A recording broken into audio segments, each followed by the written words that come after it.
சொன்னதை செய்கிறவன் தான் இந்த முத்துவேல் கருணாநிதி ஸ்டாலின். அதற்கு சாட்சியாக சொல்ல வேண்டும் என்று சொன்னால் இந்த மாவீரன் பொல்லான் சிலைதான் அதற்கு சாட்சி. 2019 நான் எதிர்கட்சி தலைவராக இருந்த நேரத்தில் மகுடஞ்சாவடியில் நடைபெற்ற ஆதி தமிழர் பேரவையுடைய வெள்ளி விழா. மாவீரன் பொல்லானுக்கு சிலையும் மணிமண்டபமும் அமைப்போன்னு அந்த நிகழ்ச்சியில நான் உறுதி அளித்தேன். இன்றைக்கு அதை உங்கள் முன்னால் திறந்து வைத்திருக்கிறேன். இந்த திரையில பொல்லானுடைய வாழ்க்கை வரலாற்றை சிறு குறிப்பாக எடுத்து வெளியிட்ட நேரத்தில் அதை சுட்டிக்காட்டினார்கள். பவானி போர், ஓடாநிலை போர், அரசால போர்னு அந்நியரான ஆங்கிலேயரை எதிர்த்து போரிட்டு தீரன் சின்னமலையினுடைய நம்பிக்கைக்குரிய தளபதியாக இருந்தவர் தான் மாவீரன் பொல்லான் அவர்கள். பொல்லானுடைய வீரத்தை கண்டு சினம் கொண்ட ஆங்கிலேய பட தளபதி கர்னல் ஆரிஸ் தலைமையிலான படையால் சுட்டு வீழ்த்தப்பட்டார், சுட்டுக் கொல்லப்பட்டார். அவருடைய தியாகத்தை போற்ற, அவருடைய வீரத்தை காலத்துக்கும் எடுத்துச் சொல்ல இப்படி ஒரு நினைவு சின்னம் வேண்டும் என்று பல ஆண்டு காலமாக இருந்து வந்த கோரிக்கை இப்போ நம்முடைய திராவிட மாடல் அரசின் மூலமாக அது நிறைவேற்றப்பட்டிருக்கு.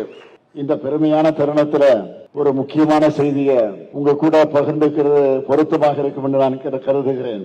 ஏன் உங்களில் பலருக்கு கூட அது நினைவில் இருக்கும் என்று நான் கருதுகிறேன். கடந்த ஜூன் மாதம் இந்து ஆங்கில நாளேட்டில ஒரு செய்தி வந்துச்சு. அதை படிச்சதுமே எனக்கு மிகுந்த மகிழ்ச்சி ஏற்பட்டுச்சு. அருந்ததியினுடைய உள் ஒதுக்கீடு, அதற்குரிய சட்டம் அந்த மக்களுக்கு எத்தகைய ஒளிவிளக்காக திகழுது என்பதை பற்றி அதில் குறிப்பிட்டு காட்டியிருக்கிறார்கள் இந்து பத்திரிகையில. அதாவது தகவல் அறியக்கூடிய உரிமை சட்டத்தில் தகவலை பெற்று ஆதாரத்தோடு இந்த செய்தியை வெளியிட்டிருக்கிறாங்க. அந்த செய்தியில சொல்றாங்க, 2009 193 அருந்ததியினர் மாணவர்கள் பொறியியல் படிச்சிருந்த நிலை மாறி இந்த ஆண்டு 3944 மாணவர்கள் இன்ஜினியரிங் படிக்கிறாங்க என்றும் 2023-24 ஆண்டுல 193 மாணவர்கள் MBBS படிக்கிறாங்கன்னு அந்த செய்தியில குறிப்பிட்டிருந்தாங்க.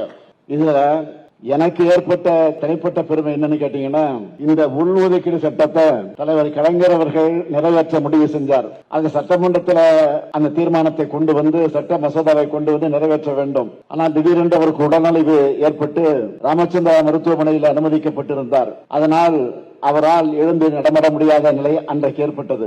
அன்றைக்கு காலை எனக்கு தொலைபேசி வருகிறது வீட்டுக்கு, உடனே புறப்பட்டு வா என்று. எங்கே? மருத்துவமனைக்கு. வந்தவுடன் என்னை அழைத்து சொன்னார், நான் ஒரு சட்ட மசோதாவை சட்டமன்றத்தில் இன்றைக்கு நான் நிறைவேற்ற வேண்டும், அறிமுகப்படுத்த வேண்டும். அதனால் நீ சென்று என்னுடைய சார்பில் அந்த மசோதாவை அறிமுகப்படுத்த என்று எனக்கு உத்தரவிட்டார்கள்.